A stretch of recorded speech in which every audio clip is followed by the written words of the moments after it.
না না আপনাকে এটা দিচ্ছি না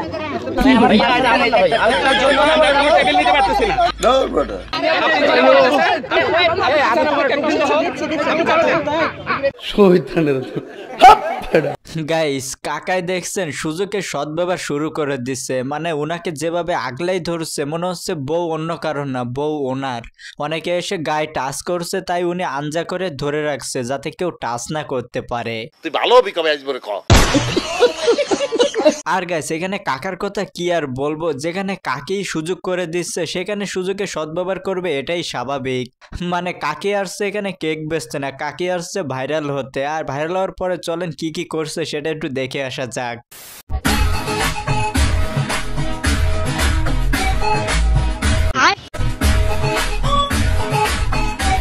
কি সুন্দর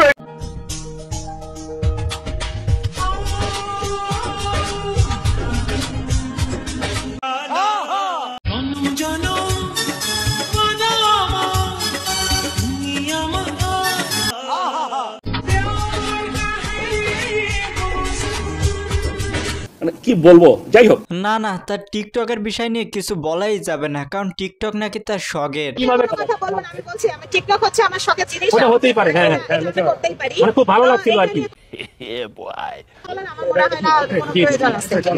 আমার পার্সোনাল বলতে তো আমার কিছু থাকবে তাই না? অবশ্যই। ও তাই তো, আপনার পার্সোনাল বিষয় নিয়ে তো কোনো কিছু বলা যাবে না। আর অবশ্যই আপনার পার্সোনাল বিষয় থাকতেই পারে, কিন্তু পার্সোনাল বিষয় যদি আপনি সবার সামনে ওপেন করেন তাহলে তো কথা হবেই। ইয়েস। আর হ্যাঁ গাইজ, পার্সোনাল বিষয় কি টিকটক করা? বুঝলাম না কিছু। তো যাই হোক, আর ইনি কিন্তু টিকটক করে শুধু ক্ষান্ত হয় নাই, এখন থেকে আবার কন্টেন্টও বানাচ্ছে দেখছি। বলেন কি? বাইরে বৃষ্টি হইতাছে গো ফারহানের আব্বু। বৃষ্টি হইতেছে তো আমার কইতেছো কা? বৃষ্টি হইলে তোমার কথা খুব বেশি মনে পড়ে। তো কি করবো? দূর, তুমি রোমান্টিক কিছুই বোঝো না। এর লাগে মানুষে কয় দুইটা জামাইয়ের সাথে বিয়া হইতে। তুই সমঝা? হ্যাঁ। নাই তুই সমঝা নেই। কলটা কাটতাছো না কেন? আচ্ছা আমি কেটে দিই।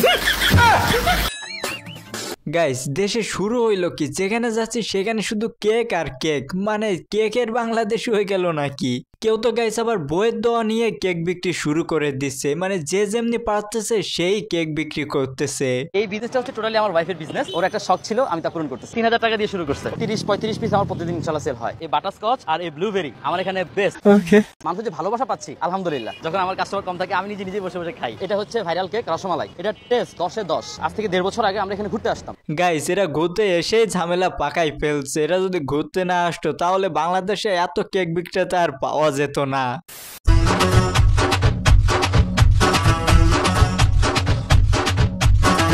মানে এটা কোনো কথা?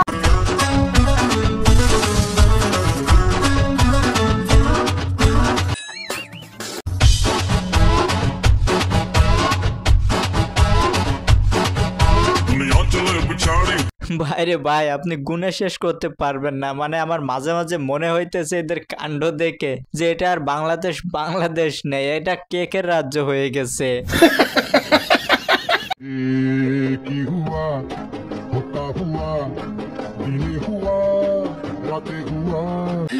ও ভাই মারো মুঝে মারো মারো মুঝে মারো।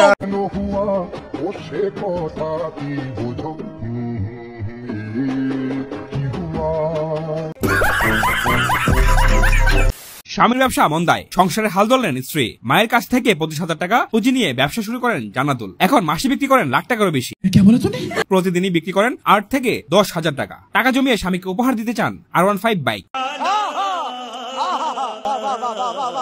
বাহ, স্বামী ভক্ত বউ, এরকম বউ আমার বন্ধুর একটা হোক।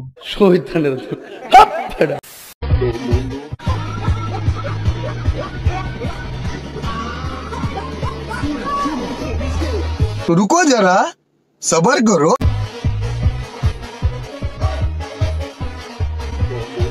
कौन है ये लोग, कहाँ से आते हैं?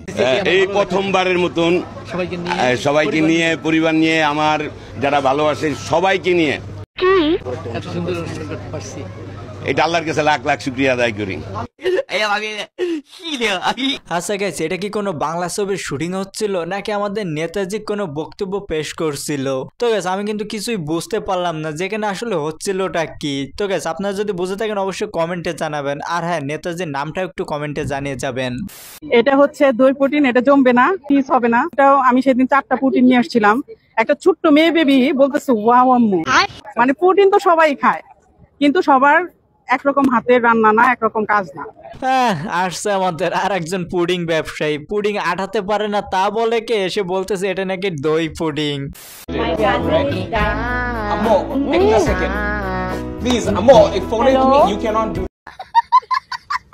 হ্যালো, আসসালামু আলাইকুম। হ্যালো, আসসালামু আলাইকুম। How are you? আমার ভুল হয়েছে, ক্ষমা করে দেন। Nice to speak to you. Okay, bye bye bye. Thank you.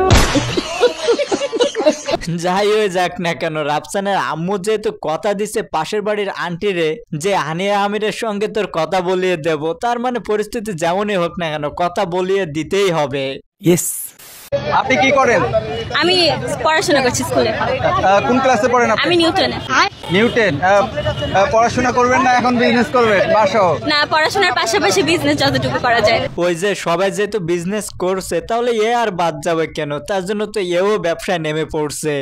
তোদের যদি মুরদ যদি থাকে তা আমার পর্যায়ে এসে দেখা। তা আমার পর্যায়ে এসে দেখা।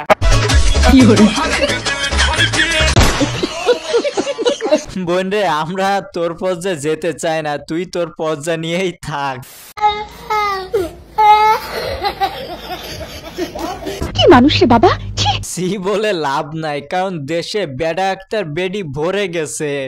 আচ্ছা, আপনি এত সুন্দর করে সেজে আসেন কেন, এটা একটু বলবেন? মেয়ে মানুষ তো সাজার জন্য জন্মগ্রহণ করছে, তারপর আমার সাজতে ভালো লাগে তাই সাজাস।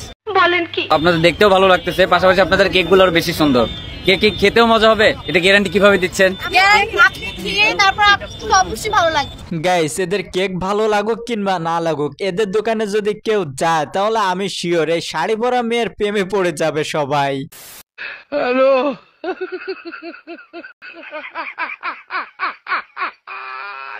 এইটা কোনো কথা? ওরা কেন? হ্যালো। শহীদানের ভাইরে ভাই, এটা মানতে হবে যে বাংলাদেশে যদি জন্মগ্রহণ না করতাম তাহলে কত কিছু যে মিস করতাম। ছোটবেলায় যে পূজার যে আনন্দটা ছিল সেই আনন্দটা এখনো তেমন আছে কিনা, কেমন লাগে এখনকার? হ্যাঁ, ভালোই লাগে। আচ্ছা, ছোটবেলার মতোই। ছোটবেলার মতো। আমি আসলে মুসলিম।